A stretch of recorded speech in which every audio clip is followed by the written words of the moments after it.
If you feel like you're constantly getting slapped in raids or boss fights whilst everyone else is stacking kill count and printing money, this probably isn't an issue with your stats or gear. You're usually just making a few really common mistakes, and the worst part is most of them don't feel wrong when you're making them. In this video, I'm going to show you 7 mistakes that almost every new PvMer makes, and more importantly, how to actually fix them. This isn't going to be vague or generic. Yes, obviously, you need to learn mechanics and practice the boss fights. I'm going to give you simple, easy, and actionable improvements that you can make right now. Some of these instantly make everything you do cleaner, more consistent, and way less painful. And others are small habits that add up over time and really change the game. One of them, the last one, is the main reason I got stuck in the mid-game for so long. The first one is probably the most obvious, but also the easiest to fix. Can you see what I'm doing wrong here? If not, I'll tell ya. I'm trying to heal up and ignoring mechanics. This is an easy loop to get stuck in, one that usually ends in wasted supplies, slower kills, and eventually death. On the surface, it all makes sense. You can't damage the boss if you're dead, but stuffing your face with lobsters isn't going to reduce that HP bar either.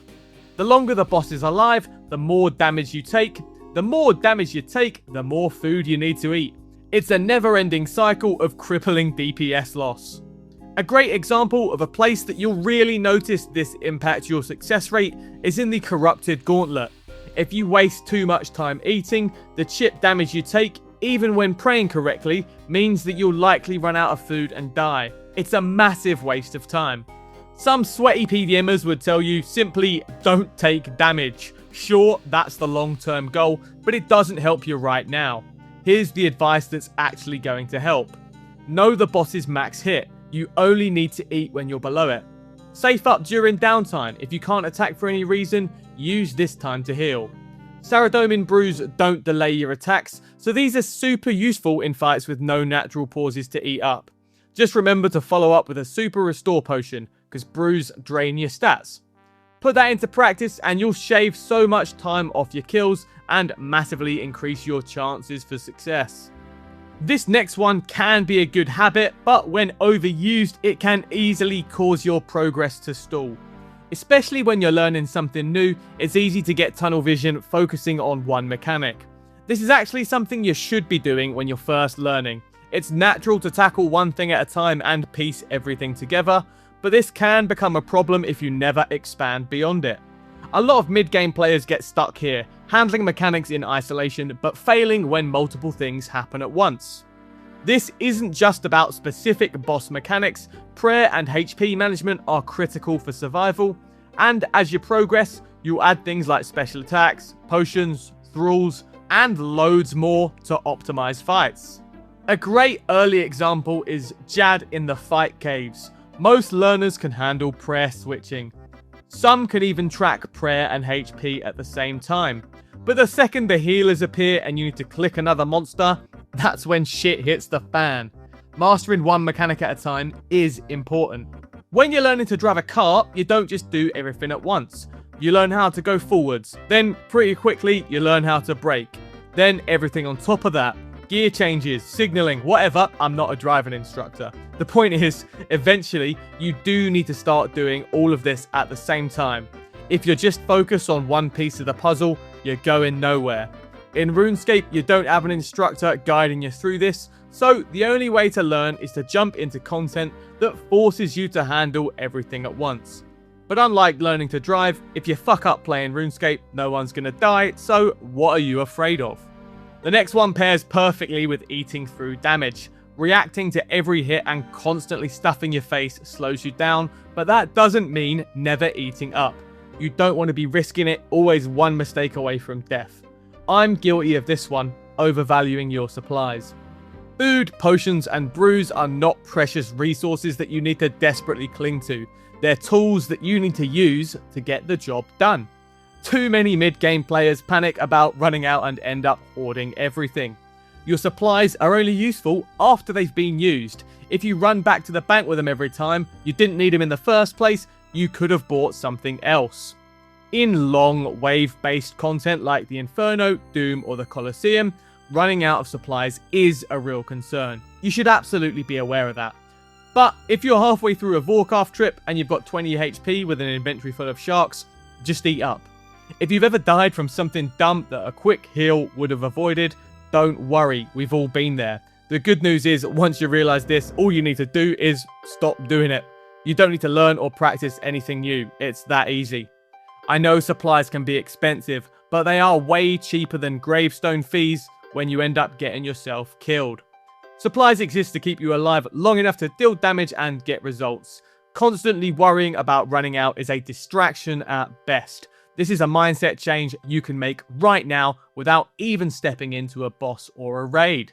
If this video's helped you out so far, dropping it a like genuinely helps the channel. And if you want to get better at PvM without all the confusing, sweaty nonsense, make sure you're subscribed. I've got more guides breaking this stuff down properly, so check them out.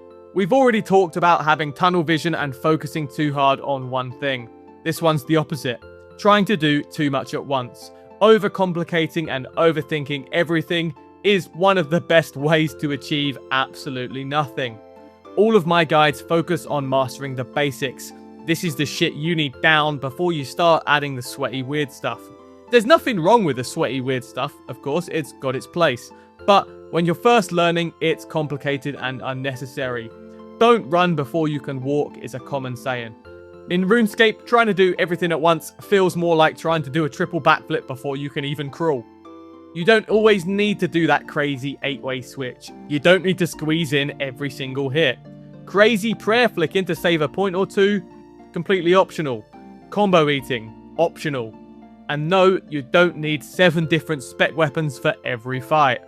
All of this extra effort adds up fast. You spend more time switching, more brain power juggling shit you don't actually need to do, and less time dealing damage or paying attention to the mechanics that will slap you back to Lumbridge. It is a subtle trap. At first, it feels like you're being efficient, but most of the time, you'll just be slowing down your kills and increasing your chance to slip up. The fix is simple. Focus on the mechanics that actually matter. Stop overthinking every move. Use what you need when you need it and leave the rest behind. Less clutter in your inventory, less clutter in your brain, and more time hitting the boss, and fewer stupid deaths. I've talked about this one so many times before. Trying to brute force something or dying to the same stuff without ever stopping to think about why is a huge mistake. It stalls most people's progress at some point. It's not something you fix mid-fight. It's not a specific mechanic that you need to learn or a tool you need to use differently. It's another mindset thing. You can see me making this mistake in my stream recordings. Taking 140 deaths at the Colosseum says all you need to know about my playstyle.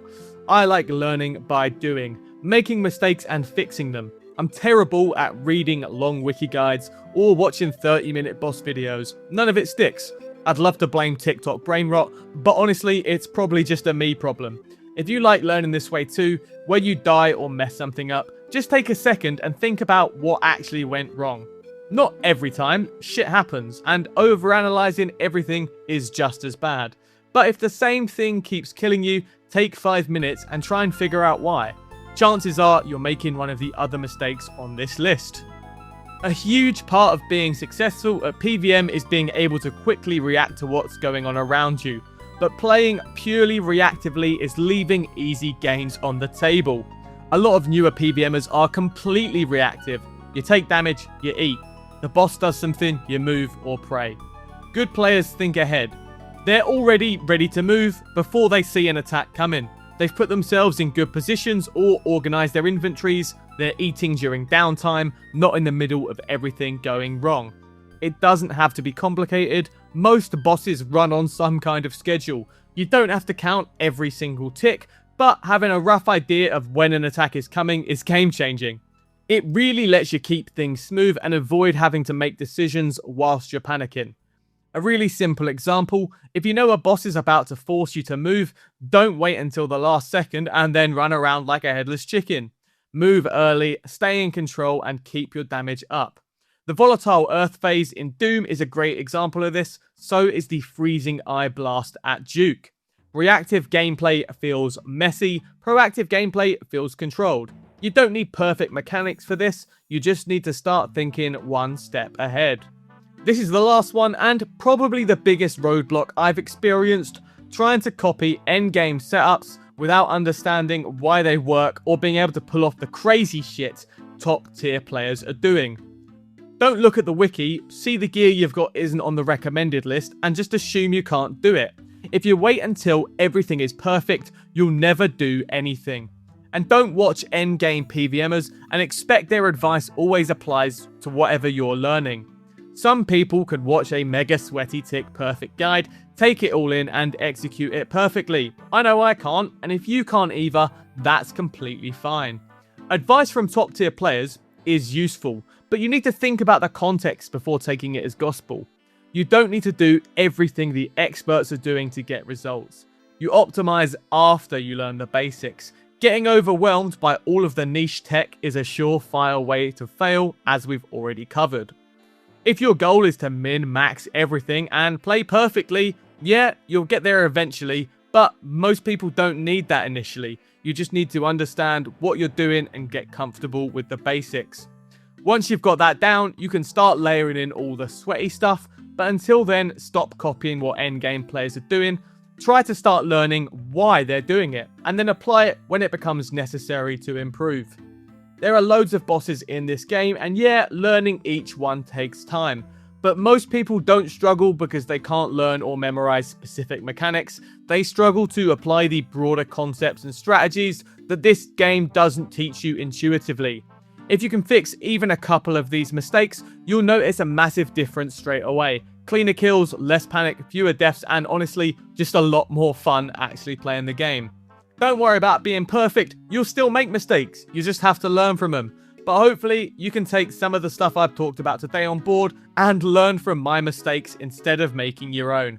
If you want to come join me on my journey, you can find me on Twitch. Subscribing there gets you access to my live streams ad-free. And if you want to access all of the stream recordings, you can become a member on YouTube. Massive thank you to any of the existing subs and members, your support is always appreciated. Thanks for sticking around, I'll see you next time.